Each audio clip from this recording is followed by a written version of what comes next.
पर हमें वो थिन लाइन को समझना है कि ये पार्लियामेंट्री स्पीच है या इलोक्यूशन कंपटीशन है। वो चीज बहुत ही इंपॉर्टेंट है, क्योंकि अगर वो हम नहीं समझ पाएंगे और वो अगर इस लेवल पर हम आपको नहीं बता पाएंगे तो आप यूथ पार्लियामेंट का कुछ अलग ही मीनिंग लेकर यहां से जाएंगे और आप अपने नीचे भी वैसे यूथ तैयार करेंगे।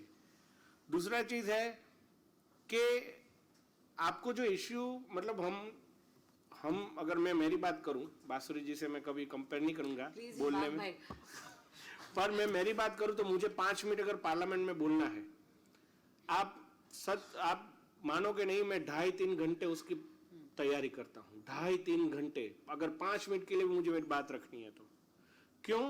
क्योंकि अगर मैं उसकी गहराई तक जाऊंगा तो मेरे लिए वह पार्लियामेंट्री स्पीच एक स्पीच नहीं रहेगा, मैं मेरे मुद्दे को ग्रेविटी से वहां पे रख पाऊंगा।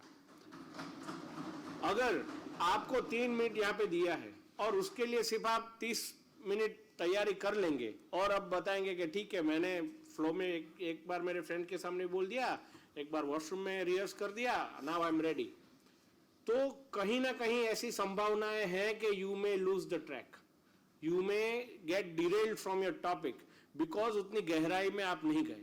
अगर गहराई में आप जाओगे ना तो आपका फ्लो भूल जाओगे ना, फिर भी मुद्दा याद रहेगा और अच्छे से मुद्दा दे दोगे। तो वो चीज बहुत इंपॉर्टेंट है कि कितना भी मिनट आपको बोलना हो, उसकी तैयारी थोड़ा डीप डाइव करके आपको करना, उसको जीना है, वो टॉपिक को आपको जीना है, तब आप उसमें ठीक ठाक बोल पाएंगे। तो तीसरा है कि जो बहुत ही ऐसे, मतलब ऐसे जितने भी हमारे पार्टिसिपेंट्स हैं उसमें से मैं परसेंटेज में नहीं जाऊंगा, पर ऐसे कुछ लोग हैं कि जिन्होंने थीम के ऊपर 1 मिनट उनका डिवोट किया, वो इंपॉर्टेंट है।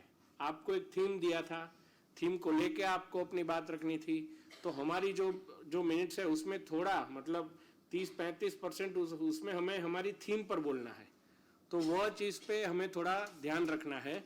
और हमारी जो क्रिएटिविटी होती है, मतलब आप पार्लियामेंट में कई सारे पार्लियामेंटेरियंस को सुनते होंगे, मीम्स भी वायरल होते हैं, सब कुछ होता है, पर हमारी जो क्रिएटिविटी होती है वह उस टॉपिक पर सांप्रत होनी चाहिए, रिलेटेबल क्रिएटिविटी होनी चाहिए, यह चीज थोड़ा इंपॉर्टेंट है।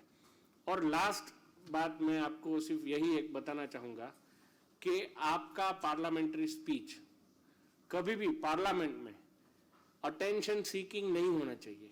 वह जनता को, आपके कंस्टिट्यूएंसी के लोगों को या हम साथ में बैठे हुए पार्लियामेंटेरियंस को बहुत ही फनी लगता है, रिडिकुलस लगता है। आपका पार्लियामेंट का स्पीच अटेंशन सीकिंग नहीं पर अपीलिंग होना चाहिए। कोई अपने फोन पे भी अगर स्क्रॉल कर रहा हो ना तो फोन साइड में रख के फिर से उनको, अरे क्या बोल रहा है, बहुत अच्छा बोला उन्होंने। कई बार हम ऐसा अक्रॉस द पार्टी लाइन हम जाके बोलते हैं कि भाई आज आपने बहुत अच्छा बोला। तो यह चीज कब होगा कि जब आपका जो स्पीच है वो अपीलिंग होगा, आपका अपोनेंट भी वो उस चीज को डिनाई नहीं कर पाएगा। तो इतनी सिर्फ मेरे हम्बल सबमिशंस रखकर मैं आप सबको फिर एक बार कॉन्ग्रेचुलेट करना चाहूंगा।